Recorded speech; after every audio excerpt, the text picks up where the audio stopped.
जर हवी तुम्हा सुंदर धरा हसरे गगन, ही सृष्टी घालते साद तुम्हा देते स्मरण। जर हवी तुम्हा सुंदर धरा हसरे गगन, ही सृष्टी घालते साद तुम्हा देते स्मरण। ही साद घालती झाडे कामध्ये थांबती वारे, हे पहा संपले पाणी मातीस दुखवले कोणी। ही जीवसृष्टी हा निसर्ग सुंदर मातीची पुण्याई, सांगती उद्याच्या पिढ्या म्हारे जपा जपा हिरवाई। थांबवू चला हे प्रदूषण, लाभू दे जगा संजीवन, या करू जतन वातावरण, रे चला जपू पर्यावरण। आपले पर्यावरण, आपले पर्यावरण, आपले पर्यावरण, आपले पर्यावरण।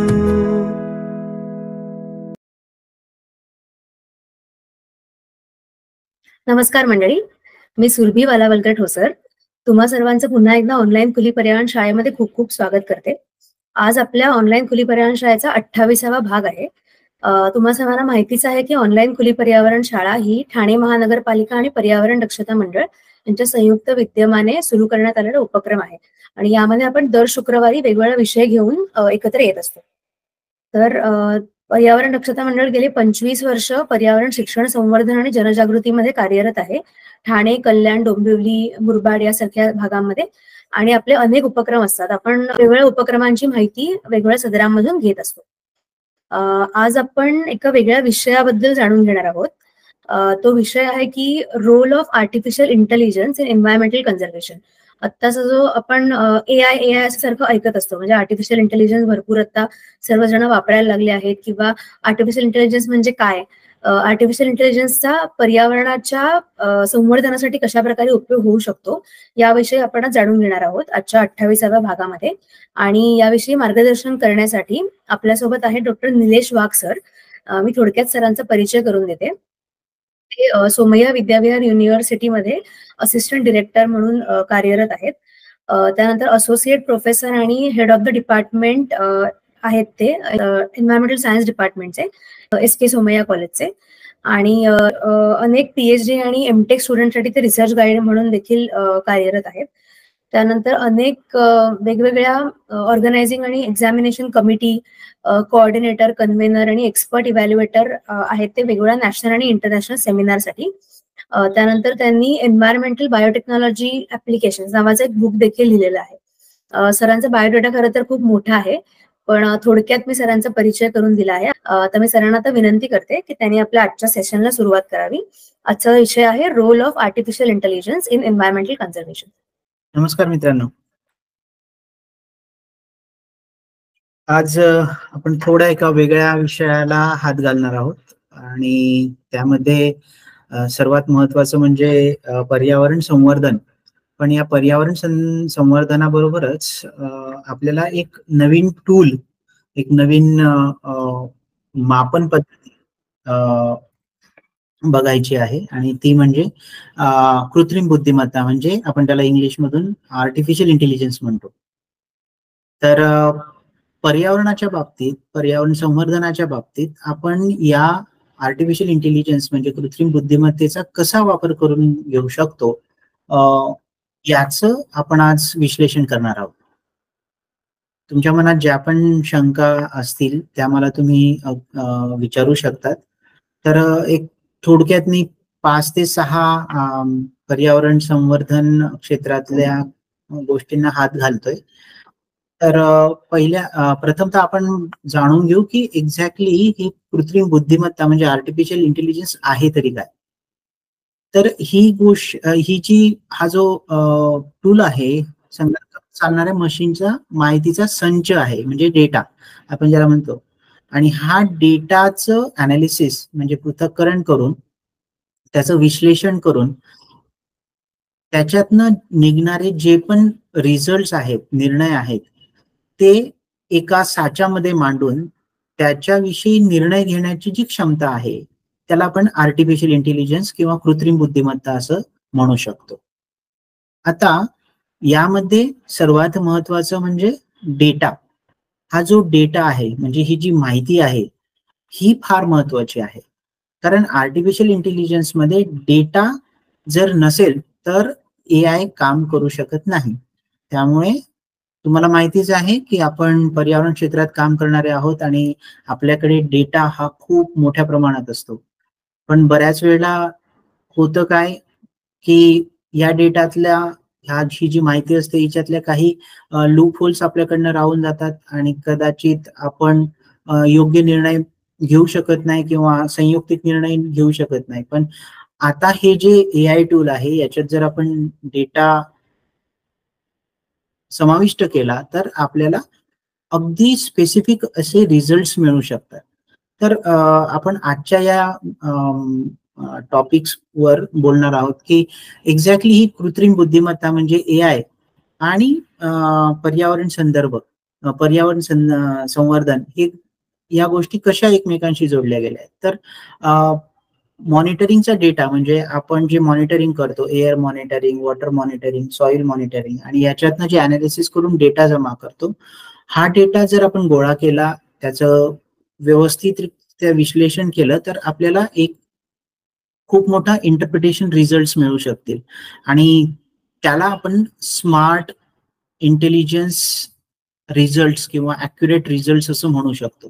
मग आता हा डेटा पर्यावरणाचा, हवेच्या गुणवत्तेविषयी पण असू शकतो, पाण्याच्या गुणवत्तेविषयी पण असू शकतो, माती परीक्षणाच्या गुणवत्तेविषयी पण असू शकतो. तर AI ला म्हणजे कृत्रिम बुद्धिमत्तेचे जे टूल आहेत त्यांना फक्त डेटा लागतो आणि तो डेटा हा योग्य प्रमाणात आपल्याला त्यांना प्रत्येक वेळेला द्यायला लागतो आणि त्याच वेळेला आपल्याला एक करेक्ट इन्फॉर्मेशन आणि करेक्ट रिझल्ट मिळू शकतात.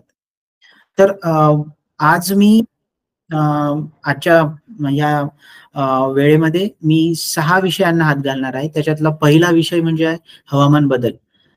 हा जो AI आहे हा हवामान बदलामध्ये कशी भूमिका पार पाडू शकतो, जसं की स्वच्छ ऊर्जा, शाश्वत टिकाऊ उत्पादन आणि वापर, जमिनीचा सुयोग्य वापर आणि नियंत्रित कार्बन उत्सर्जन या बाबतीत आपण AI चा वापर करू शकतो आणि आपले रिझल्ट्स हे प्रोफाउंड करू शकतो.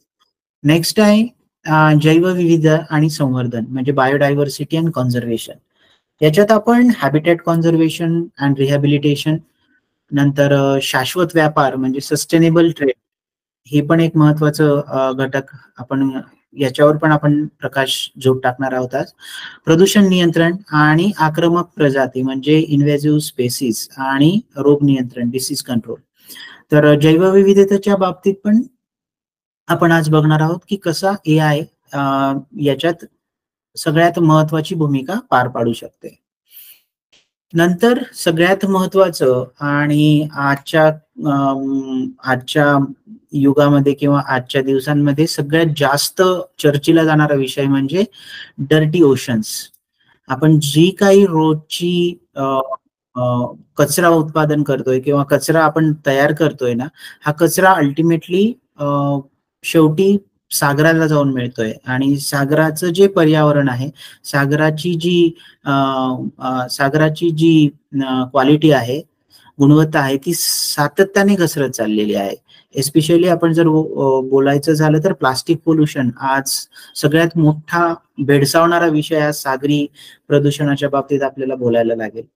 नंतर कोरल रीफ्सवर हवामान बदलांचा जो परिणाम होतोय तो कोरल रीफ्सवर कशा प्रकारे आपण कमी करू शकतो आणि त्याच्यासाठी कृत्रिम बुद्धिमत्ता म्हणजे आर्टिफिशियल इंटेलिजन्स आपल्याला कसं करेल हे सगळ्यात महत्वाचं आहे. तर वेगवेगळ्या प्रकारच्या फायटोप्लॅन्क्टन्स, झू प्लॅन्क्टन्स आणि ॲक्वेटिक लाईफला आपण कसं प्रोटेक्ट करू शकू हे आज आपण जाणून घेणार आहोत. नंतर चौथा टॉपिक आहे पाणी सुरक्षा म्हणजे वॉटर सिक्युरिटी.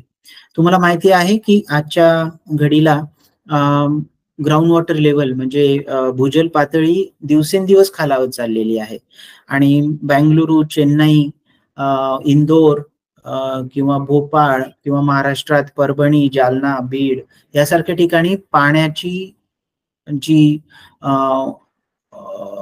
त्रुटी आहे ती आपण अजून पण भरू शकलेलो नाहीये, कारण आपल्याला इरिगेशनसाठी, ऍग्रिकल्चरल इरिगेशनसाठीच पाणी नाही आहे आणि पिण्याच्या पाण्याच्या बाबतीत आपण फार मागे आहोत, स्वच्छतेच्या बाबतीत आपण फार मागे आहोत, वॉटर हायजिनिसिटीच्या बाबतीत पण आपण फार मागे आहोत आणि या बाबतीत आपल्याला कसं काम करता येईल आणि यात AI कसं आपल्याला उपयुक्त ठरू शकतो हे पण आज आपण बघणार आहोत. पाचवा टॉपिक आहे क्लीन एअर. आता तुम्हाला माहितीच आहे की मुंबई आणि उपनगर मागच्या 6 महिन्यापासून म्हणजे पावसाळा सुरू होण्याच्या आपण वॉटर एअर क्वालिटी इंडेक्स बाबतीत पेपर्स मधून, न्यूज चॅनल्स मधून आपण ऐकत होतो की मुंबईची हवा गुणवत्ता ही दिवसेंदिवस घसरत आहे आणि मुंबई महानगरपालिका आणि उपनगर, नवी मुंबई महानगरपालिका आणि उपनगर हे सतत या हवेच्या गुणवत्तेच्या बाबतीत कार्यरत होते आणि पार्टिक्युलेट मॅटर म्हणजे जे धुलीकण आहेत किंवा रेस्पायरेबल पार्टिक्युलेट मॅटर जे आहेत त्या बाबतीत आपण फार कॉशियस झालो होतो. मध्यंतरी आपल्याला व्हिजिबिलिटीचा डे टाइम व्हिजिबिलिटी सुद्धा आपली बऱ्यापैकी कमी झालेली होती हिवाळ्याच्या दिवसांमध्ये. तर स्वच्छ हवा आणि त्याचं नियंत्रण, नंतर मॉनिटरिंग आणि कंट्रोल किंवा सस्टेनेबल सिटीज विषयी आपण नेहमी बोलत असतो की स्मार्ट सिटीज, सस्टेनेबल सिटीज. तर या बाबतीत आर्टिफिशियल इंटेलिजन्स म्हणजे कसं आपल्याला मदत करू शकतं, अक्षय इंधन म्हणजे रिन्युएबल एनर्जीज आपल्याला कशा आर्टिफिशियल इंटेलिजन्सच्या माध्यमातून वापर करता येईल ते पण आपण आज बघू. आणि क्लायमेट चेंज अँड रेझिलियन्स हा पण आज एक मी टॉपिक घेतलेला आहे, ज्याच्यामध्ये अर्ली वॉर्निंग सिस्टीम मी घेतली आहे, जलद चेतावणी प्रणाली, ज्यात डिझास्टर मॅनेजमेंट कसं करता येईल ते आपण कसं AI टूल्सच्या माध्यमातून करू शकू हे पण मी जाणून घेणार आहोत. तर मित्रांनो, मी या 6 टॉपिकचा एक छोटा थोडा एक रिप्रेझेंटेटिव्ह टॉपिक्स तुमच्या समोर आज मांडणार आहे. तर आज पहिल्यांदा आपण बघू की हवा आणि हवामान बदल. तर मुख्यतः तुम्हाला माहितीच आहे की आपण अर्बन एअर क्वालिटी विषयी नेहमीच बोलत असतो, आपण अर्बन हीट आयलँड विषयी बोलत असतो. तर अर्बन एअर क्वालिटी ही नेहमी ढासळलेली असते, एस्पेशली डेव्हलपिंग सिटीज मध्ये.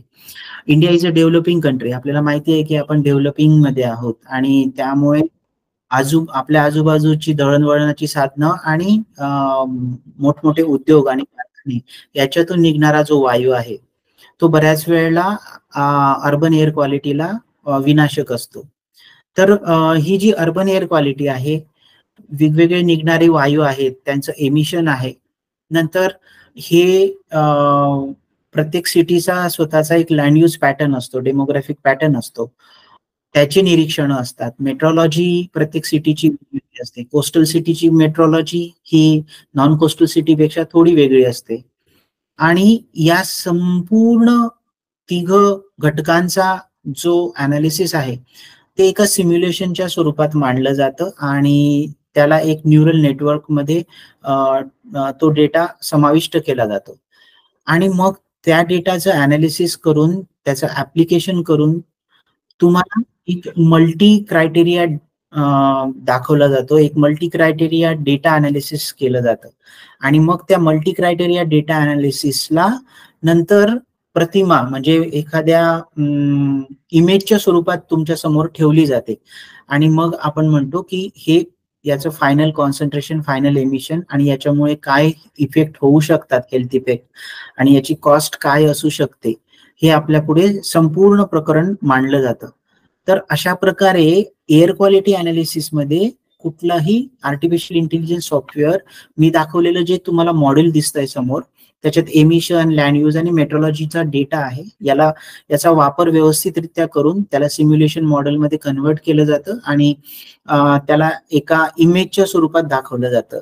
जसं की या स्लाइडमध्ये तुम्ही जे बघतायत मॉडेल, हे रेल्वास आणि मिरांडा या 2 सायंटिस्टने, जे एव्हिएरो विद्यापीठ पोर्तुगालचे सायंटिस्ट आहेत, त्यांनी त्यांच्या एका विभागात ते कार्यरत आहे आणि त्यांनी हे डेटा मॉडेल आपल्यासमोर मांडलेलं आहे. आणि हे जनरली याच धर्तीवर किंवा थोड्या बहुत कमी अधिक फरकाने असे मॉडेल तयार केले जातात आणि एअर क्वालिटी अनालिसिस केलं जातं. तर हे एअर क्वालिटी अनालिसिस कसं असतं, तर याच्यामध्ये ग्लोबल डेटा, टोपोग्राफिक डेटा आणि लँड यूज डेटा हा एकत्र केला जातो. मेट्रोलॉजिकल पॅरामीटर्स जसे की मॅक्रोमेट्रोलॉजी म्हणजे अल्ट्राव्हायोलेट रेडिएशन आणि अँबियंट टेम्परेचर, हे नंतर रिलेटिव्ह ह्युमिडिटी, नंतर पर्जन्यमान आणि हवेचे डिरेक्शन आणि त्याचा स्पीड, हे सर्व ओळखलं जातं. याचा डेटा एकत्र केला जातो आणि तो एकमेकांशी रिलेट केला जातो. त्याचबरोबर एमिशन म्हणजे वाहनांमधून निघणारं एमिशन आणि कारखान्यांमधून निघणारं एमिशन यांचं पण लिंकअप याच्याशी होतं आणि एक सिमॅक्स एक्स केमिस्ट्री ट्रान्सपोर्ट मॉडेल तयार केलं जातं आणि ते 3D फिल्मच्या माध्यमातून आपल्या पुढे ठेवलं जातं. तर त्या 3D फिल्म कशा असतात ते आपण आता बघू. तर हा एक छोटासा पार्टिक्युलेट मॅटर 10 म्हणजे धुलीकणांचा, जे 10 मायक्रॉन मीटरच्या खालती आहेत. तर हे एक मॉडेल तुमच्या पुढे ठेवलं गेलं आहे लिस्बन शहराचं. आता याच्यामध्ये तुम्हाला दिसतंय की 2 स्क्वेअर्स दिसत आहेत जे खूप लाल दिसत आहेत आणि नंतरचे ऑरेंज आणि नंतर येलो आणि नंतर ग्रीन दिसत आहेत. तर आपल्याला याच्यातनं दिसतंय की एमिशन इन्व्हेंटरी जी आहे, जे एमिशन डेटा आहे, तो दिसतोय तुम्हाला की लाल जे 2 स्क्वेअर आहेत त्याच्यामध्ये सगळ्यात जास्त एअर क्वालिटी आपल्याला डिग्रेड झालेली दिसते. तर याच प्रकारे आपल्याला एअर क्वालिटी एआयच्या माध्यमातून आपल्या पुढे मांडली जाते. तर हे 2015चं मॉडेल पहिल्यांदा वापरलं गेलं होतं. नेक्स्ट आपण जैवविविधता आणि संवर्धनाच्या बाबतीत जर बघायला गेलं तर biodiversity, animal biodiversity, plant biodiversity, that is floral biodiversity आणि फॉनल बायोडायव्हर्सिटी, हे आपल्यासाठी फार गरजेचे आहेत, फार महत्वाचे आहेत. मग या बायोडायव्हर्सिटी प्रोटेक्शनसाठी, जैवविविधतेच्या प्रोटेक्शनसाठी आपल्याला त्यांचा प्राण्यांचा अधिवास टिकवणं गरजेचं असतं आणि हा अधिवास टिकवण्यासाठी आपल्याला की कृत्रिम बुद्धिमत्तेचा वापर केला जातो, म्हणजे एआयचा वापर केला जातो, ज्याच्यात त्या प्राण्यांचे निरीक्षण नोंदवले जातात. त्यांच्या समोर किंवा तुम्ही बघितलं असेल नॅशनल जिओग्राफिक चॅनलमध्ये पण आणि बऱ्याचशा युट्यूब व्हिडिओजमध्ये पण त्यांच्या समोर त्यांचं मॉनिटरिंग केलं जातं. त्यांचे सतत ड्रोन आणि कॅमेरे, ट्रॅप कॅमेऱ्यांमार्फत त्यांचं चित्रण केलं जातं आणि त्यांच्या वेगवेगळ्या सवयींचा अभ्यास केला जातो आणि त्या सवयींच्या छोट्या छोट्या नोंदी ह्या डेटाच्या माध्यमातून फीड केल्या जातात आणि नंतर मग ह्या डेटाला लिंकअप केलं जातं आणि त्याच्यावरनं एक ठोस असा निष्कर्ष काढला जातो आणि त्या निष्कर्षावरून आपल्याला पुढे प्रोटेक्शन म्हणजे हॅबिटॅट प्रोटेक्शनसाठी, वाईल्ड लाईफ हॅबिटॅट प्रोटेक्शनसाठी काय करता येईल याचा लेखाजोखा मांडला जातो. त्याच प्रकारे आपल्याला प्राण्यांचं पोचिंग म्हणजे आणि त्यातले शिकारींपासून आपल्या प्राण्यांना, वाईल्ड लाईफला वाचवण्यासाठी आपल्याला एक नवीन एआय बेस नावाचं एक सॉफ्टवेअर आहे जे युगांडामध्ये पहिल्यांदा वापरलं गेलं. त्याला म्हणतात pause, protection assistant for wild life security. हा एक प्रकारचा टूल आहे एआयचा. तो जनरली प्रत्येक थ्रू आउट द वर्ल्ड म्हणजे पूर्ण जगामध्ये आता पॉज नावाचं हे जे सॉफ्टवेअर आहे, एआय सॉफ्टवेअर, हे वापरलं जायला लागलंय. बरेचशी सरकारं या एआय बेस सॉफ्टवेअरचा वापर करायला लागले. तर याच्यात काय आहे की ह्या पॉज नावाच्या सॉफ्टवेअरमध्ये, हे मोबाईलमध्ये हँडी सॉफ्टवेअर आहे आणि ते रेंजर्सच्या मोबाईलमध्ये टाकलेलं असतं, फॉरेस्ट रेंजर्सच्या, आणि त्याच्यामध्ये वन्य प्राण्यांच्या शिकारीचा अचूक अंदाज ते रेंजर्स लावू शकतात, ज्याच्यामध्ये काही अनइंटेन्शनल मुवमेंट कॅप्चर केलेल्या असतात, ज्या शिकारी घनदाट जंगलामध्ये वावरत असतात त्यांच्या कृती ओळखल्या जातात आणि त्याच्यापासून त्यांना, शिकाऱ्यांना त्या एरियापासून एंट्री करण्यापासून रिस्ट्रिक्ट केलं जातं. अशा प्रकारे पॉज नावाचं सॉफ्टवेअर हे फार महत्वाचं आहे आणि आजकाल सर्व सरकार बऱ्याचशा देशातली सरकार याचा वापर करायला सुरुवात केलेली आहे. नंतर आपण बघूयात की सागरी पर्यावरण किंवा सागराची क्वालिटी जी दिवसेंदिवस घसरत चालली आहे मानवाच्या विविध ऍक्टिव्हिटीजने. आता यामध्ये सस्टेनेबल फिशरी इज देअर, नंतर नैसर्गिक अधिवासांचे संरक्षण म्हणजे aquatic life habitat protection, then वेगवेगळे endanger protection of various aquatic animals आणि कोरल रीफ प्रोटेक्शन हे आपण याच्यात आज बघणार आहोत. तर तुम्हाला माहितीच आहे की कृत्रिम बुद्धिमत्ता ही आज सगळीकडे वापरली जाते आणि अशीच AI ड्रिव्हन सॉफ्टवेअर आणि AI ड्रिव्हन इन्स्ट्रुमेंट आजकाल पाण्याचं म्हणजे ओशन मधल्या किंवा सागरातल्या पाण्याचे टेम्परेचर, त्याचा pH आणि त्याचे जलप्रदूषणाचे स्रोत हे ओळखण्यासाठी AI बेस्ड सेन्सर्सचा वापर केला जातो. नंतर ड्रोन्स वापरले जातात आणि पाण्याची पाण्यामध्ये निर्माण होणारी कार्बनिक व्हॅल्यू म्हणजे ऍसिडिफिकेशन, ओशन ऍसिडिफिकेशन साठी ज्या उपाययोजना रोखण्यासाठी ज्या उपाययोजना केल्या जातात त्याचा पर्यावरणीय घटकांचा अभ्यास या रोबोटच्या साहाय्याने किंवा या सेन्सर्सच्या साहाय्याने, हे फ्लोटिंग सेन्सर्स असतात, हे सतत तरंगत असतात आणि हे एका विशिष्ट फ्रिक्वेन्सीने एका विशिष्ट किलोमीटर रेंजवर हे पूर्ण सागरामध्ये त्या एरियाचा अभ्यास करण्यासाठी ठेवलेले असतात. आता हे सेन्सर सगळे सॅटेलाइटशी कनेक्टेड असतात आणि हे सेन्सर 24/7 मॉनिटरिंग सागराच्या पाण्याची करत असतात.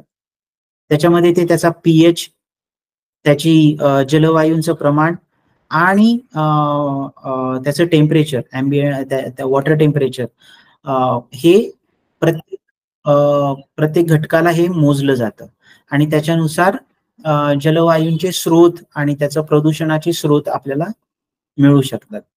तर AI साठी म्हणजे हेल्दी ओशनसाठी AI फार महत्वाचं काम करतंय आजच्या कंडिशनला. दुसरं पाणी सुरक्षेच्या बाबतीत म्हणजे तुम्हाला माहितीच आहे की स्वच्छ पाणी आज मिळणं फार दुर्मिळ झालंय. आपल्या आपण जर अर्बन सेक्टर आणि रुरल सेक्टरला बघायला गेलं, अर्बन एरियाज आणि रुरल एरियाजला बघायला गेलं तर बऱ्याचशा अर्बन एरियाजमध्ये सुद्धा आज स्वच्छ पाणी मिळणं मुश्किल झालंय. ग्राउंड वॉटर डिप्लेट होत चाललंय, आपल्याला पुरेसं पाणी मिळत नाहीये, आपल्या कारखान्यांना पाणी मिळत नाहीये, कारखान्यांकडे प्रॉपर असे एफ्लुएंट ट्रीटमेंट प्लांट नाहीयेत, त्यामुळे ते अपूर्ण प्रक्रिया केलेलं पाणी नद्यांमध्ये सोडतायत, त्यामुळे नद्या आपल्या प्रदूषित होत आहेत आणि त्याच्यामुळे अल्टिमेटली आपल्याला ग्राउंड वॉटर प्रदूषणाचा पण सामना करावा लागतोय. त्याचबरोबर आपल्याला बऱ्याच ठिकाणी जर तुम्ही महाराष्ट्रात बघत असाल तर मध्य महाराष्ट्रामध्ये दुष्काळ नियोजनाचं काम अजून सुद्धा सुरू आहे. अजून सुद्धा बऱ्याचशा भागामध्ये आपण जरी पाऊस आपल्याला मुबलक वाटत असला तरी बऱ्याचशा महाराष्ट्रातल्या भागामध्ये अजूनही पाण्याचे टँकर दिले जात आहेत आणि पिण्याच्या पाण्यासाठी. तर आपल्याला ही परिस्थिती जर बदलायची असेल तर AI हे आपल्यासाठी एक महत्वाचं टूल आहे.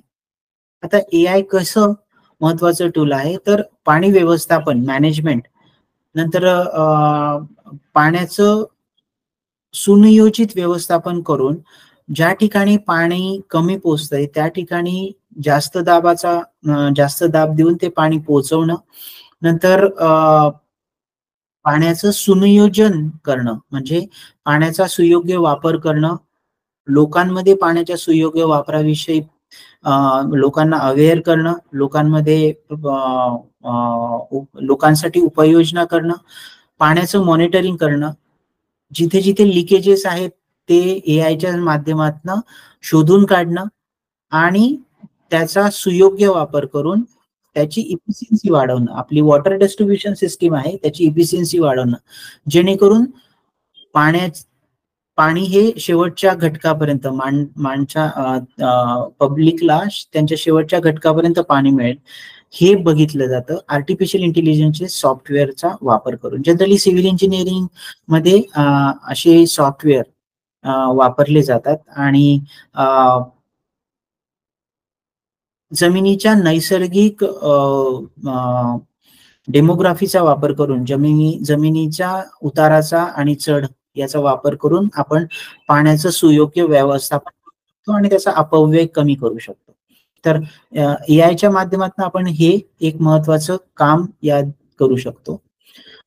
तसंच मी आताच मगाशी म्हटलो की आपले कारखाने, बरेचसे कारखाने असे आहेत की जे अपूर्ण पाण्याचं ट्रीटमेंट, त्याचं पाण्याचं पृथक्करण करतात, अनालिसिस करतात, ट्रीटमेंट करतात आणि तसं सोडून देतात. तर एआयच्या माध्यमातून आपण एक कॉम्प्युटराइज्ड एफ्लुएंट ट्रीटमेंट प्लांट आपण एक छोटासा एफ्लुएंट ट्रीटमेंट प्लांट आपण बनवून देऊ शकतो आणि त्याच्यापासून आपल्याला zero discharge effluent treatment plant आपण तयार करू शकतो. तर यासाठी महाडला नोव्हेटिस नावाची एक कंपनी आहे की जी असा प्रयोग यशस्वीपणे मागच्या 10 वर्षापासून सुरू ठेवलेला आहे आणि तिचं पाणी पूर्णपणे प्रदूषण विरहित पाणी आज त्या नदीमध्ये आणि जमिनीवर सोडत आहे. तर अशा प्रकारचा कॉम्प्युटराइज एफ्लुएंट ट्रीटमेंट प्लांट की ज्याच्यात वेगवेगळ्या प्रकारचे एआय टूल्स बसवलेले असतील, असा प्रकारचा एफ्लुएंट ट्रीटमेंट प्लांट आपण बनवू शकतो आणि कंपन्यांना याच्यासाठी प्रोत्साहित करू शकतो. तर पाणी सुरक्षा आणि पाणी नियोजन या बाबतीत एआय अशा प्रकारे आपल्याला मदत करते. दुसरं सगळ्यात महत्वाचं म्हणजे तुम्हाला आताच माहिती असेल की वायनाडला एक भूस्खलन झालं. तर भूस्खलनाच्या बाबतीत बरेचसे प्राणहानी तिथे झाली आणि जीवितहानी झाली आणि अल्टिमेटली आर्थिक नुकसान सुद्धा भारताला सोसावं लागतंय. तर अशा भूस्खलनांनी आणि अशा डिझास्टर्सने आपल्या इकॉनॉमीवर आणि आपल्या क्रियाशीलतेवर पण परिणाम होतो. तर या बाबतीत एआय फार महत्वाची भूमिका बजावत आहे. तर ती कशी आपण ते बघू. तर हवामान आणि आपत्ती व्यवस्थापनामध्ये निरीक्षण आणि हवामान अंदाज म्हणजे आपण जर ॲक्युरेट हवामान अंदाज काढू शकलो तर कदाचित आपण फ्लड डिझास्टर किंवा अवेलांचेस किंवा लँडस्लाइड्स याच्यापासून आपण आणि नैसर्गिक साधन संपत्तीला जपू शकू. नंतर अर्ली वॉर्निंग सिस्टीम हे पण एक महत्वाचं आहे आणि रेझिलियंट इन्फ्रास्ट्रक्चर फॅसिलिटीज हे आपण रेझिलियंट इन्फ्रास्ट्रक्चर फॅसिलिटीज म्हणजे लवचिक पायाभूत उभारणी. लवचिकता कशाच्या बाबतीत तर लवचिकता क्लायमेट चेंजच्या बाबतीत. असे इन्फ्रास्ट्रक्चर आपल्याला उभारायचं आहे, असं दळणवळण आपल्याला उभारायचं आहे की जे लवचिक असेल, म्हणजे जे हवामान बदलांचा अंदाज घेऊन त्यांना सहन करू शकतील आणि कमीत कमी हानी पोहोचू शकतील, जीवितहानी आणि आर्थिक हानी पोहोचू शकतील असे पायाभूत सुविधा आपल्याला निर्माण करायच्या आहेत आणि त्याच्यासाठी आर्टिफिशियल इंटेलिजन्स सगळ्यात महत्वाची भूमिका पार पडणार आहे. आपण बघू की हे 2 कॉलेजची मुलं आहेत, संजना शहा आणि आदित्य शहा. हे कॅलिफोर्निया मोंटा विस्टा हायस्कूल कॅलिफोर्नियामध्ये शिकत आहेत. ही भारतीय वंशज आहेत आणि यांनी पहिली फॉरेस्ट फायर अलार्मिंग सिस्टीम तयार केली. आता याच्यामध्ये ते नेमके करतात काय तर त्यांनी एक कॉम्प्युटराइज बेस मॉडेल तयार केलंय आणि त्याचे सेन्सर्स हे डीप फॉरेस्ट मध्ये ठेवलेत. आता हे सेन्सर्स काय करतात तर हे सेन्सर्स हवेतले तापमान मॉनिटर करतात आणि त्याच्यातली रिलेटिव्ह ह्युमिडिटी मॉनिटर करतात. जशी जशी रिलेटिव्ह ह्युमिडिटी फ्लक्च्युएट होत जाते तसं पर्सेंटेज ऑफ फॉरेस्ट फायर होण्याचं पर्सेंटेज हे त्या एआय टूल मध्ये दाखवलं जातं, ऍप्लिकेशन मध्ये दाखवलं जातं आणि त्याच्यानुसार त्यांच्याशी निगडीत जे ड्रोन असतात ते केमिकल्स त्या एरियामध्ये फवारले जातात जेणेकरून आग लागणार नाही आणि अशा प्रकारे फॉरेस्ट फायरला वाचवलं जातं. फॉरेस्ट फायर पासून जंगल साधन संपत्तीचं संरक्षण केलं जातं. तर ही एक सगळ्यात मोठी उपलब्धी एआयच्या माध्यमातून फॉरेस्ट फायरला रोखण्यासाठी आपण करू शकतो. तर या मुलांनी हे एक उपकरण जे तुम्हाला त्या फोटोमध्ये दिसतंय त्याच्या मागच्या बाजूला त्यांनी ते उपकरण लावलंय. आता याच्यामध्ये तुम्हाला दिसतंय की त्यांनी एक छोटंसं सोलर पॅनल म्हणजे त्यांनी तिथे जी इलेक्ट्रिसिटी गरज आहे ती पण त्यांनी तिथे म्हणजे हे 24/7 हे उपकरण 24/7 कार्यरत राहील अशी उपाययोजना त्यांनी केलेली आहे. आणि त्याच्यामुळे त्यांचा हा जो प्रयोग आहे त्याला देशभरातनं बऱ्याच प्रतिक्रिया, चांगल्या प्रतिक्रिया त्यांच्याविषयी आल्यात. तर मी हे एक रिप्रेझेंटेटिव्ह मॉडेल, एआयचं रिप्रेझेंटेटिव्ह मॉडेल तुमच्या समोर ठेवण्याचा प्रयत्न केला आहे की जे फॉरेस्ट फायर साठी कामात उपयुक्त होऊ शकतं.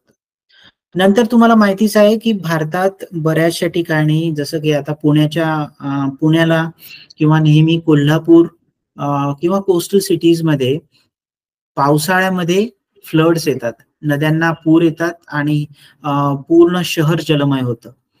तर याचा अर्ली वॉर्निंग सिस्टीम म्हणजे फ्लड अर्ली वॉर्निंग सिस्टीम आपण तुम्हाला मी याच्यात दाखवलेली आहे. तर फ्लड अर्ली वॉर्निंग सिस्टीम ही आपण तयार करू शकतो आणि तशी तयार केलेली आहे IIT खडगपूरच्या मुलांनी, जी तुम्हाला मी severe flood situation for Ganga at Patna Gandhi Ghat तर तुम्हाला दिसतंय मोबाईलमध्ये, तुम्ही त्या वर बघू शकतात की अर्ली वॉर्निंग सिस्टीम मध्ये जर पाऊस असाच चालू राहिला तर तुम्हाला अर्ली वॉर्निंग सिस्टीम येते आणि पावसाच्या त्या पर्जन्यमानाला धरून पुढच्या 24 तासामध्ये पाण्याची शक्यता कुठे जास्त आहे, पूर येण्याची शक्यता कुठे जास्त आहे आणि कुठे कमी आहे ते दाखवलं जातं. तर पुराचा अंदाज घेऊन त्याची अर्ली वॉर्निंग सिस्टीम मध्ये कन्व्हर्जन करून तसे सिग्नल्स हे मोबाईलच्या ऍपवर दिले जातात आणि ते जनतेला दाखवले जातात, जेणेकरून जनता सतर्क होईल आणि त्या रिव्हर रेग्युलेटरी झोन RRZ पासून दूर जाईल. तर अशा प्रकारे हे artificial intelligence sensor based software आहे, ज्याच्यात तुम्ही बघू शकतात की पहिल्या वरच्या इमेजमध्ये की जसं सेन्सर्स पर्यंत पाणी पोहोचतं तर ते सेन्सर्स सेन्स सोडतात सेन्सर डिव्हाइसला आणि त्याच्यानंतर ते मोबाईल ऍपमध्ये दाखवलं जातं की ह्या लेवल पर्यंत पाण्याची पातळी नदीने गाठलेली आहे. तर पुढच्या 24 तासामध्ये जर असाच पाऊस राहिला तर पाण्याची पातळी कुठपर्यंत वाढू शकते. तर हा पुराचा अंदाज लावणं आणि त्याची भविष्यवाणी करणं, नंतर कशा प्रकारे पाण्याचे प्रवाह बदलतील आणि पुराचे कॅचमेंट एरिया कसा बदलेल हे पण नागरिकांना दाखवलं जातं आणि ते व्हिज्युअल्सच्या स्वरूपात आपण एआयच्या माध्यमातून नागरिकांपर्यंत पोहोचू शकतो आणि जीवितहानी कमी करू शकतो. तर एआय हा सगळ्यात महत्वाचा टूल आहे डिझास्टर मॅनेजमेंटसाठी. आता तुम्ही म्हणाल की सर इतकं जर एआय आहे तर भारत सरकार या बाबतीत कुठल्या गोष्टी करतंय, तर केंद्र सरकारने अलीकडे 400 कोटी रुपयांचा राष्ट्रीय कृत्रिम बुद्धिमत्ता केंद्रांना मंजुरी दिली आहे आणि मला वाटतं जुलै 23 पासून ते कार्यान्वित सुद्धा झालेले आहेत. नंतर IBM ही जी सगळ्यात मोठी संगणक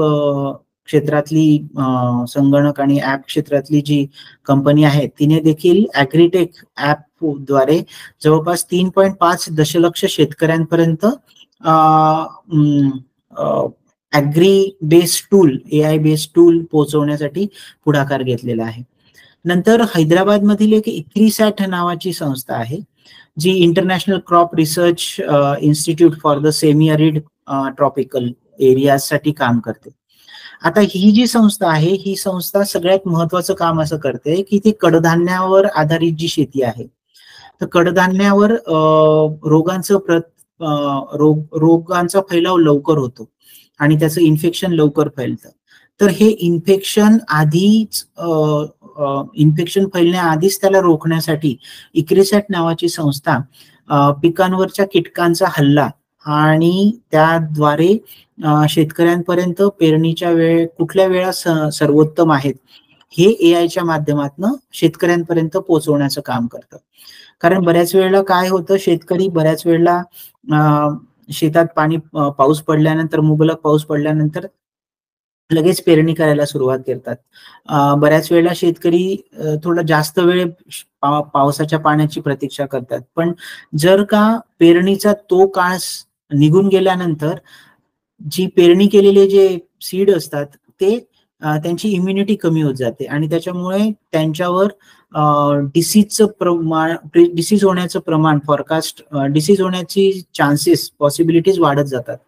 तर इक्रिसॅट नेमकं ह्याच क्षेत्रामध्ये काम करतंय आणि एआयच्या माध्यमातून ते वेगवेगळ्या कीटकांचा किंवा इन्फेक्शनचा कसा हल्ला होतो ते शेतकऱ्यांना सांगायचा प्रयत्न करतात आणि शेतकऱ्यांना योग्य पेरणीच्या वेळा सांगायचा प्रयत्न करतात आणि त्यांना सल्ले देतात. तर इक्रिसॅट एक महत्वाची संस्था काम करते या बाबतीत. मी देखील 2005 आणि 6 ते 2013 पर्यंत ट्रॅफिक पोल्युशनवर एआयच्या माध्यमातून काम केलंय आणि त्याचं फॉरकास्टिंग केलंय. मी जळगाव विद्यापीठात असताना 14 किलोमीटरच्या एरियामध्ये जेवढे ट्रॅफिक पोलीसमन येतात तर त्यांचा लंग फंक्शन वर काम केलंय आणि त्यांना अर्ली वॉर्निंग्स दिल्या आहेत की त्यांचं लंग फंक्शन, त्यांचं लंग इफिशियन्सी कशी कार्यरत आहे आणि त्यांनी काय काय काळजी घेतली गेली पाहिजे. त्याचबरोबर मी फॉरकास्टिंग केलंय की 14 किलोमीटर चा जो रोड आहे जळगाव मधून जो जातो एक्सप्रेस हायवे, तर त्या बाबतीत मी त्याचं एमिशन मॉनिटरिंग आणि अँबिएंट एअर मॉनिटरिंग केलं आणि जळगावच्या त्या एक्सप्रेस हायवेच्या आजूबाजूला राहणाऱ्या व्यक्तींवर मी कामं केले, त्यांची हेल्थ चेकअप केलं आणि त्याच्यावरून काही निष्कर्ष काढले आहेत आणि या इंडस्ट्रियल हेल्थ जे जपानचं दैनिक आहे, जपानचं रिसर्च आर्टिकल आहे, त्याच्यात मी हे पब्लिश केलेले आहे. तर एअर पोल्युशन आणि सस्टेनेबल डेव्हलपमेंटसाठी एआयचा खूप चांगल्या प्रकारे वापर होऊ शकतो. तर मित्रांनो,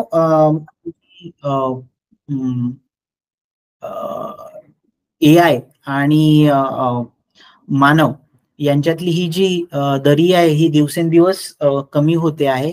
मानव जो डेटा संकलित करतोय त्याचा योग्य वापर करतोय आणि हा मानव आणि मशीन यांचा जो एकमेकांचा पाठलाग करणारा जो संघर्ष आहे किंवा जी रेस आहे ही कधीही न संपणारी आहे आणि ही कधी संपेल, ज्या दिवशी मानवाला समजेल की त्यांनी सर्वोत्तम उद्दिष्ट साध्य केलेलं आहे. त्या दिवशी कदाचित एआय त्याच्या सॅच्युरेशन लेवलला जाईल आणि कदाचित आपण पर्यावरणाचा जो होणारा ऱ्हास आहे तो कमी करण्यात यशस्वी होऊ.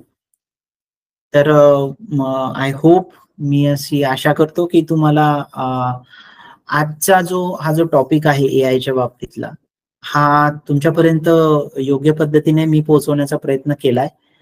तर तुम्हाला याविषयी काहीही शंका असतील किंवा काही प्रश्न असतील तर तुम्ही विचारू शकता. खूप खूप धन्यवाद वाघ सर. तुम्ही अतिशय इंटरेस्टिंग पद्धतीने पर्यावरणातल्या वेगवेगळ्या विषयांमध्ये एआयचा कसा रोल आहे याविषयी तुम्ही आता मार्गदर्शन केलं. एक संजय जोशी सरांची कमेंट वाचते मी. सरांनी म्हटलंय की अतिशय अद्भुत विस्मयकारक माहिती सोप्या भाषेत सांगितली. विषयाचा आवाका खूपच मोठा आहे पण मूलभूत माहिती समजावून घेता आली. होय सर, मी ऍक्च्युली मराठीतनं मला थोडस पहिल्यांदाच मी तुमच्या पुढे आलोय मराठीतनं, पण मी यापुढे अजून सर्वोत्तम देण्याचा प्रयत्न करणारच आहे. असे बरेचसे विषय आहेत जे एआय मध्ये आहेत ते मी तुमच्यापर्यंत मांडू नाही शकलो, जसं की सस्टेनेबल ट्रान्सपोर्टेशन हा एक सगळ्यात महत्वाचा विषय आहे की ज्याचा आवाका अजून खूप मोठा आहे एआय मध्ये. आणि solar energy and sustainable transportation याचं लिंकअप करणारे बरेचशा गोष्टी माझ्याकडे होत्या, पण मी वेळेअभावी त्या संपूर्ण तुमच्यापर्यंत मांडू नाही शकलो. पण artificial intelligence is, I will say that artificial intelligence is playing a remarkable role in coming days और coming years for human and making human life better. Yes sir. एक प्रश्न आला आहे आपल्याला, तो मी वाचते. गर्दीच्या शहरामध्ये माणसांची मुवमेंट सेन्स करून गर्दी कमी होईल अशी रचना स्मार्ट सिटीमध्ये कुठे केलेली आहे? अशी रचना युरोपियन देशांमध्ये काही सिटीजमध्ये वापरली जाते, जसं की जपानमध्ये.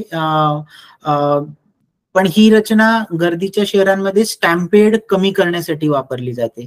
जिथे ह्युमन डेन्सिटी खूप जास्त आहे त्या ठिकाणी ह्युमन्सच्या मुवमेंटचा जीपीएस द्वारे ट्रॅक केल्या जातात आणि त्या ह्युमन्सच्या जीपीएस द्वारे म्हणजे त्यांच्या मोबाईल च्या आधारे माणसांचे ऍक्टिव्हिटीज ट्रॅक केल्या जातात आणि जिथे डेन्सिटी खूप वाढली आहे आणि जिथे ट्रॅफिकला धोका पोहोचू शकतो अशा ठिकाणी लोकांना सिग्नल्स पाठवले जातात किंवा ट्रॅफिक सिग्नल्सला तसे ध्वनी क्षेपकाच्या साहाय्याने सांगितलं जातं की गर्दी कमी करण्याचे संकेत दिले जातात. असं युरोपियन देशांमध्ये आहे. पण ईस्ट एशियनमध्ये किंवा साऊथ ईस्ट एशियामध्ये अशी प्रणाली अजून उपलब्ध नाही आहे. फक्त भारतामध्ये ट्रॅफिक कंट्रोलसाठी व्हिज्युअल कॅमेरे वापरून एक कंट्रोल रूम वरून तुम्हाला सांगितलं जातं. तुम्ही तर बघतच असाल न्यूज मध्ये आणि त्याच्यामध्ये ती सिस्टीम सध्या भारतामध्ये सगळीकडे मॅक्झिमम सिटीज मध्ये वापरली जाते. Okay sir, thank you. पुढचा प्रश्न आहे की वाईल्ड लाईफ सेन्सर्स मध्ये एआय यूज होऊ शकतं का? हो, वाईल्ड लाईफ सेन्सर्स मध्ये एआय होऊ शकतो. कदाचित तुम्हाला माहिती असेल T3 नावाची जी वाघीण होती तिने 12,000 किलोमीटरचा प्रवास केला होता. आता असं म्हटलं जातं की इतक्या कमी वेळामध्ये 12,000 किलोमीटरचा प्रवास या वाघिणीने कसा केला, तर ती 4 राज्यांमध्ये तिचं वास्तव्य तिने दाखवलेलं आहे. आणि हे कशाच्या माध्यमातून आपल्याला समजलंय, तर त्या T3 वाघिणाच्या कॉलर बेल्टमध्ये सेन्सर बसवलेला होता आणि तो सेन्सर तिची मुवमेंट अनालाइज करत होता. तर एआयच्या माध्यमातून तुम्हाला वाईल्ड लाईफ ऍक्टिव्हिटी आणि ॲबनॉर्मल ऍक्टिव्हिटी यांचं ट्रेस आउट केलं जातं. आता ॲबनॉर्मल ऍक्टिव्हिटी ह्या ट्रॅप कॅमेऱ्याच्या सहाय्याने तुम्हाला बघितल्या जाऊ शकतात, व्हिज्युअल कॅमेऱ्याच्या सहाय्याने या बघितल्या जाऊ शकतात आणि त्यांची ऍक्टिव्हिटी म्हणजे वाईड रेंजमध्ये जर ऍक्टिव्हिटी असेल तर ती जीपीएसच्या सहाय्याने ट्रॅक केली जाते. Okay, thank you sir. मगाशी सर तुम्ही म्हणालात ना की गर्दी जर एखाद्या ठिकाणी झाली तर ती मॅनेज करण्यासाठी अशा प्रकारचं सूचना देणं किंवा ती गर्दीच्या बाबतीत ट्रॅफिकला काही सूचना देणं, पण परमनंट सोल्युशन काढण्याकडे एआयचा उपयोग होऊ शकतो का? म्हणजे आता म्हणजे ज्या उदाहरणार्थ मेट्रोपॉलिटनची 6 स्टेशन अशी आहेत की ज्याच्यावरती 2 लाख लोक एका विशिष्ट आवर मध्ये येतात, त्याच्यावरती ऍडहॉक सोल्युशन्स काढली जातात की ते म्हणतात की मग तुम्ही ऑफिसचं टायमिंग डिफर करा वगैरे वगैरे, जी कधीच प्रत्यक्षात येत नाही. Yes, can AI find a solution which is very practical to the human being who is actually commuting in that area? जर का पॉप्युलेशन म्हणजे ही जी वाढणारी गर्दी आहे ही एकाच मास ट्रान्सपोर्टेशनवर जर येणार असेल आणि त्याला पॅरलल असे जोपर्यंत मास ट्रान्सपोर्टेशनचे सोपे रूट जोपर्यंत आपण देऊ शकत नाही तोपर्यंत एकाच प्लॅटफॉर्मवर किंवा एका स्टेशनवर वाढणारी जी गर्दी आहे ती एआय च्या माध्यमातून आपण कमी करणं आपल्यासाठी मुश्किल होणार आहे. हे तितकंच खरं आहे. म्हणजे आपण जो विचार करतो त्याचा एक्सटेंडेड विचारच एआय करू शकतो. येस, एआय डाटाबेस जो आहे तो एका वेळेला त्याचा विचार करू शकतो अशा स्वरूपाचं. होय. आज एक हैदराबादची संस्था आहे जी लीड्स म्हणजे ग्रीन बिल्डिंग नावाचे ग्रीन बिल्डिंगचे जे वेगवेगळ्या लेवल आहे ती प्रदान करण्याचं काम करते. तर त्या संस्थेच्या एका रिपोर्टनुसार असं म्हटलं गेलंय की vital utilisation of road network in India is hardly 60%. Okay. तर त्याच्यामध्ये रोड नेटवर्क मध्ये आपण मास ट्रान्सपोर्टेशनवर किती जास्त प्रमाणात वापर करू शकतो आणि सस्टेनेबल मास ट्रान्सपोर्टेशनचा कसा योग्य वापर करू शकतो याच्यावर आपण जर भर दिला तर कदाचित एकाच यंत्रणेवर पडणारा जो भार आहे तो आपण हटवू शकू. म्हणजे ते सायकोलॉजीवर पण लोकांच्या अवलंबून आहे की प्रकारची म्हणजे तो म्हणजे मोठा एक्सरसाइज आहे की ज्याची सायकोलॉजीमध्ये तशा स्वरूपाचा बदल केला तर ते कदाचित ऑल्टरनेटिव्ह सगळं कदाचित अल्टरनेटिव्ह. आणि याच्यासाठी लोकांची मनं वळवणं, कारण माणसाचा स्वभाव आहे जी पहिल्यापासून आपण स्वतःला काय म्हणतो आपण आदत डालून घेत आपण सवय आपण जी लावलेली असते तिच्यापासून आपण थोडासा वेगळा ऑप्शन माणसांनी म्हणजे पॉप्युलेशनने शोधला पाहिजे की जो अजून याच्यापेक्षा आपल्याला कमी एफर्ट देईल. पण आपण सवयीला इतके अधीन झालेलो आहोत की आपण रोज सकाळी उठून त्याच स्टेशनवर जातो, एकही ऑप्शन आपण शोधत नाही जो याला असू शकतो किंवा आपण तयार करू शकतो. काळे सर, तुम्हाला काही ऍड करायचं आहे? नाही, मला विचारायचं आहे. ओके. नमस्कार, मी पुरुषोत्तम काळे. नमस्कार. अजूनही आपल्याला निसर्गातले जे विविध घटक आहेत त्यांचा परस्परांशी नेमका संबंध कसा येतो हे माहिती नाहीये. येस. आणि त्यामुळे आपण जो काही डाटा फीड करू त्याच्यामध्ये काही उणीवा असणं सहज शक्य आहे. Yes sir. मग अशा परिस्थितीमध्ये AI will have limitations in its functioning असं मला वाटतं. त्याचं जरा तुम्ही स्पष्टीकरण देऊ शकाल? सर, AI म्हणजे काय तर रिपिटेटिव्ह वर्क आहे. त्याला जितका डेटा ज्या माध्यमातून तुम्ही प्रोव्हाइड करणार त्याप्रमाणे तो ऍक्शन करणार. तर डेटाचं मायक्रो अनालिसिस करणं फार गरजेचं आहे. म्हणजे डेटा आपण अब्रप्ट पेरिफेरल डेटा जर AI ला दिला तर त्याचे निष्कर्ष आणि त्याचे रिझल्ट कदाचित चुकू शकतील. पण जर तुम्ही स्पेसिफिक डेटा म्हणजे मायक्रो अनालिसिकल डेटा जर तुम्ही AI ला दिला तर तो त्या लेव्हल पर्यंत जाऊन त्याचं अनालिसिस करू शकेल. उदाहरणार्थ मी एक छोटासा उदाहरण देतो. ऑस्ट्रेलियात एका 13 स्क्वेअर किलोमीटरच्या एरियामध्ये एक स्टडी झाला आणि त्या स्टडीमध्ये असं सिद्ध झालं की त्या ठिकाणी एका विशिष्ट स्पेसीज ची जी एका विशिष्ट प्लांट स्पेसीज ची म्हणजे प्लांट स्पेसीज तिथं तग नाही धरू शकली त्या 13 स्क्वेअर किलोमीटरच्या एरियामध्ये.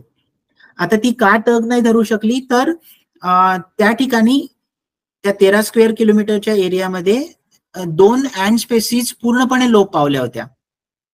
आता तुम्ही म्हणाल की प्लांट स्पेसीज आणि अँड स्पेसीज यांचा संबंध काय, तर ह्या प्लांट स्पेसीजचा एकमेकांशी संबंध हा फक्त अँडच्या मुवमेंटनेच होतो. कारण ह्या अँड एका झाडावरून दुसऱ्या झाडावर, दुसऱ्या झाडावरून तिसऱ्या झाडावर जातात.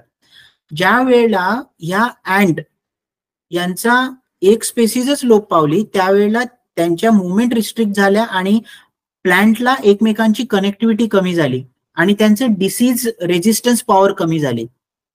आणि त्यांची डिसीज रेजिस्टन्स पॉवर कमी झाल्यामुळे त्या प्लांट लोप पावल्या. म्हणजे त्या प्लांट स्पेसीस त्या 13 स्क्वेअर किलोमीटरच्या एरियातनं लोप पावल्या. आता हा संबंध आपण मानवी दृष्टिकोनातनं लावू शकलो नसतो. कदाचित हा संबंध ऍक्सिडेंटली लागला गेला, पण तो अँड आणि प्लांट स्पेसीज यांच्याशी लावला गेला. हे केव्हा शक्य झालं, ज्या वेळेला आपण मायक्रो अनालिसिस कडे गेलो आणि एक छोट्यातली छोटी गोष्ट आपण कॉम्प्युटरच्या माध्यमातून, डेटाच्या माध्यमातून कॉम्प्युटरला फीड केली. तर मला असं वाटतं की आपण डेटा जितका मोर स्पेसिफिक जाऊ तितकं आपल्याला रिझल्ट हे खूप ऍक्युरेट भेटतील. धन्यवाद. आपण एक शेवटचा प्रश्न घेऊया आता. आता आपण बऱ्याच क्षेत्रामधलं AIचं यूज किंवा ऍप्लिकेशन्स पाहिले, तर आर्किटेक्चर मध्ये काही असं एक्झाम्पल आहे का? हो, आर्किटेक्चर मध्ये AI बेस्ड मॉडेल वापरले जातात. आता ज्या वेळेला तुम्हाला सोलर पॅनलचा योग्य वापर, सोलर पॅनलची योग्य दिशा आणि व्हेंटिलेशन, एअर व्हेंटिलेशन, तर यांच्या बाबतीत वेगवेगळे ठोकताळे त्या ऍपमध्ये टाकले जातात, AI बेस्ड मॉडेलमध्ये टाकले जातात. त्या जे कन्स्ट्रक्शन आहे त्याचे त्या खोल्यांचा वेगवेगळे आकारमान त्या AI बेस्ड मॉडेलमध्ये टाकले जातात आणि त्याची डेमोग्राफी, आजूबाजूची डेमोग्राफी जी आहे ती टाकली जाते. हवेचे स्तर टाकले जातात, हवेची वेलॉसिटी, हवेचं डिरेक्शन, सोलर इम्युलन्स, नंतर UV रेडिएशन, अशा सगळा डेमोग्राफिक ऍटमॉस्फेरिक डेटा फीड केल्यानंतर AI आपल्याला एक परफेक्ट प्रतिकृती देतो आणि त्याप्रमाणे आपल्याला आपल्या ते जे ग्रीन मॉडेल आपण म्हणजे ग्रीन बिल्डिंगचं जे मॉडेल आपण तयार करणार आहोत ते आपल्या पुढे मांडलं जातं आणि आपण त्याच्यानुसार कन्स्ट्रक्शन केल्यानंतर आपल्याला कमीत कमी वीज खर्च करायची गरज असते. कमीत कमी वीज खर्च करून आपले त्या बिल्डिंगच्या आतलं टेम्परेचर हे सस्टेन राहतं. तर अशा प्रकारे AI based software, AI based tool आहेत की जे ग्रीन बिल्डिंग कन्सेप्टला अधिक चालना देतात. ओके सर, अजून एक प्रश्न आलाय, तो आपण घेऊया. आजपर्यंत आपण सगळ्या स्पीशीजचा शोध लावू शकलेलो नाहीये बायोडायव्हर्सिटीचा, तर AI चा वापर करून काही नव्या प्रजाती शोधू शकलो आहोत, त्याची उदाहरणं आहेत का? डीप सी अनालिसिस मध्ये मी कदाचित तुम्हाला दाखवू शकलो असतो. तर असे काही रोबोट्स आहेत की जे मानव जिथपर्यंत जाऊ शकत नाही तिथपर्यंत हे रोबोट जात आहेत आणि बऱ्याचशा मायक्रो स्पेसिस चा त्यांनी शोध लावलेला आहे. पण हे रोबोट जे आहे हे एका विशिष्ट लेवल पर्यंतच आतापर्यंत गेलेले आहेत आणि कारण असा बराचसा एरिया आहे अजून पण समुद्र तळाशी की जो मानव अजून एक्सप्लोर करू शकलेला नाही. तर त्याची उदाहरणं आहेत. नेचर जर्नल मध्ये त्या स्पेसीज आणि त्याचे नियतकालिक प्रकाशित झालेले आहेत. थँक्यू सो मच सर, हे खूपच इंटरेस्टिंग आहे हे फील्ड. तर पुन्हा एकदा तुमचे खूप खूप आभार की तुम्ही एक सुंदर अतिशय AI बद्दल सर्वांना खूप जास्त चांगली माहिती दिली आणि याबद्दल चर्चा पण छान रंगली आपली. आपण आता कार्यक्रमाच्या पुढच्या भागाकडे बघूया. मी पर्यावरण दक्षता मंडळ आणि जोशी सरांचे आभार मानतो की त्यांनी मला संधी दिली आणि पहिल्यांदाच मी तुमच्या सर्वांपुढे हा मराठीतनं कार्यक्रम देऊ शकलो. पण मी खरंच स्वतःला भाग्यवान समजतो की मी मराठीतनं तुमच्या पुढे येऊ शकलो आणि मला ती संधी दिल्याबद्दल मी पर्यावरण दक्षता मंडळाचे आभारी आहे. धन्यवाद. आपण आपल्या कार्यक्रमात पुढे जाऊया. तर आपण जसं दर महिन्यामध्ये एका पर्यावरण दिनाची माहिती घेतो तसं आता 20 ऑगस्टला अक्षय ऊर्जा दिवस आहे. तर अक्षय ऊर्जा दिवस हा भारतामध्ये 2004 पासून साजरा करण्यास सुरुवात झाली आणि अक्षय ऊर्जेच्या वापराबाबत लोकांना जागरूक करणे हा या दिवसाचा मेन उद्देश आहे. या दिवशी सरकारतर्फे विविध उपक्रमांचं आयोजन केलं जातं. अनूतनीकरणक्षम ऊर्जा काही काळाने संपुष्टात येण्याची शक्यता आहे, म्हणून आपण नूतनीकरण ऊर्जा जी आहे त्याच्याकडे जास्त वळण्याच्या दृष्टीने हा दिवस साजरा केला जातो. म्हणजे रिन्युएबल सोर्सेसचा जास्तीत जास्त वापर करण्यात यावा जेणेकरून ते अनलिमिटेड उपलब्ध आहेत आपल्याला, त्यामुळे आपण त्यांच्याकडे वळावं अशी या दिवसामागचा उद्दिष्ट आहे. भारत 2070 पर्यंत शून्य कार्बन उत्सर्जनाचे लक्ष्य गाठेल अशी ग्वाही पंतप्रधान नरेंद्र मोदी यांनी 2021च्या कॉन्फरन्स ऑफ पार्टीज मध्ये दिली होती. ते COP26 मध्ये त्यांनी असं सांगितलं होतं आणि 2023 मध्ये दुबईमध्ये जी आता कॉन्फरन्स ऑफ पार्टीज 28वी झाली त्यामध्ये देखील त्यांनी हे वाक्य अधोरेखित केलं. यामुळे नूतनीकरणक्षम ऊर्जेचा वापर करणे अत्यावश्यक बनलं आहे. त्यानंतर पुढे जाताना आपण प्रत्येक एपिसोडमध्ये प्रश्न देत असतो पार्टिसिपंटसाठी. तर आजही आपल्याकडे 5 प्रश्न दिलेले आहेत. पहिला प्रश्न आहे, AI पर्यावरणीय संरक्षणात कशा प्रकारे योगदान देऊ शकते? त्यानंतर जलवायू बदलाच्या प्रभावी विश्लेषणासाठी AI कसे वापरले जाते? वनस्पती व प्राण्यांच्या संरक्षणासाठी AI आधारित तंत्रज्ञानाची कशी मदत होते? AI वापरून प्रदूषण नियंत्रणात कसे सुधारणा येऊ शकते? आणि सस्टेनेबल संसाधन व्यवस्थापनासाठी आर्टिफिशियल इंटेलिजन्सच्या भूमिकेचे काय महत्व आहे? त्यानंतर मागच्या वेळेला पण मी ह्याचा उल्लेख केला होता की आपल्याकडे इको फ्रेंडली शाडूच्या गणेश मूर्ती उपलब्ध आहेत ग्रीन शॉपीमध्ये. तर तुम्ही सर्वांनी नक्की गाळा number 15 Dadoji Konddev stadium, Khartan road इथे आपलं ऑफिस आहे, म्हणजे ग्रीन शॉपी आहे, तिकडे तुम्ही जाऊन नक्की या मूर्ती खरेदी करू शकता. गेल्या 12 वर्षापासून आपण नैसर्गिक रंगाने रंगवलेल्या पर्यावरणपूरक मूर्ती ज्या आपण घरच्या घरी विसर्जन करू शकतो अशा मूर्तींची विक्री करतो.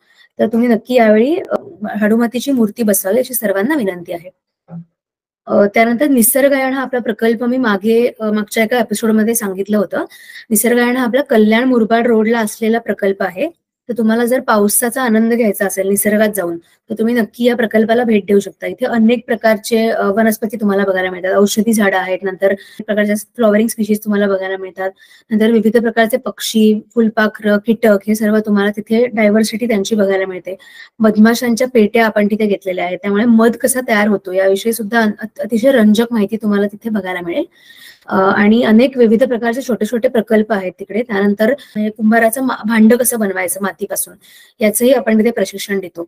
तर तुम्हाला नक्की जर एक वन डे म्हणजे गेटवे हवा असेल, वीकेंड गेटवे, तर तुम्ही नक्की निसर्गायणला जाऊ शकता.